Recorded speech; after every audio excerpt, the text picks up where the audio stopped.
China is one of the largest and oldest countries in the world. Millions of Chinese people share a rich history that has lasted for thousands of years.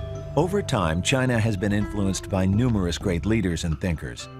One of its greatest and most famous philosophers was Confucius, who lived from 551 to 479 BC.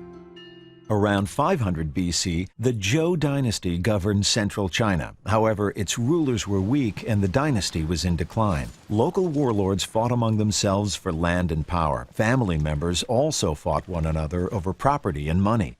The country of China was caught up in a dark period of war and unhappiness. Confucius traveled across China and hoped to convince the people that his moral and ethical ideas about society could restore order, justice, and prosperity to the country. He believed that peace and harmony depended on having the correct and proper conduct in key relationships.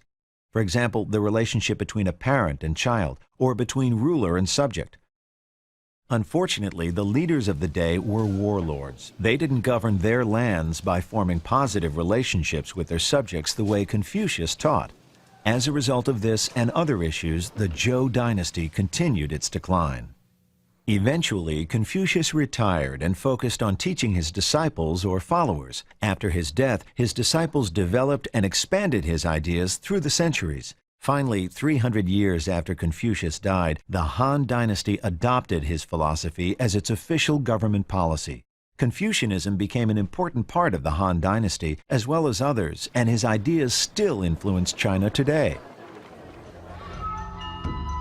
The master said, "A youth should be respectful of his elders." The respect that young people show towards the elder members of their family is still an important aspect of Chinese life today. Several generations of family members often live and work together. Most children are expected to follow their parents' wishes and do what is best for the family. Traditionally, sons carry on the family name and support their parents when they are older and require care. The master said, "Is it not pleasant to learn with a constant perseverance and application?"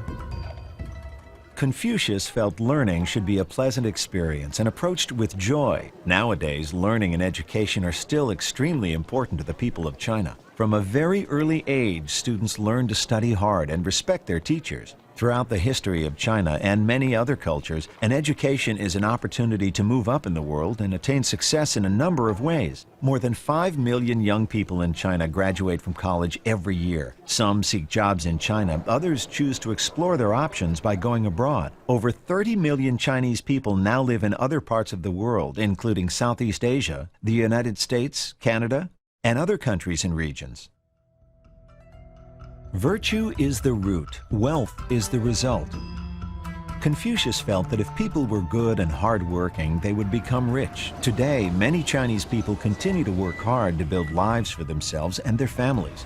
This reflects a fundamental principle that those who are dutiful and live in harmony with others will always prosper. Because Confucianism is often associated with China's past, many people aren't aware of its influence on present-day society. The 2,500-year-old philosophy was the center of Chinese civilization and culture for centuries. Some consider it to be at the very foundations of modern Chinese society. As China and the world continue to change, this country's future will surely be impacted by its past.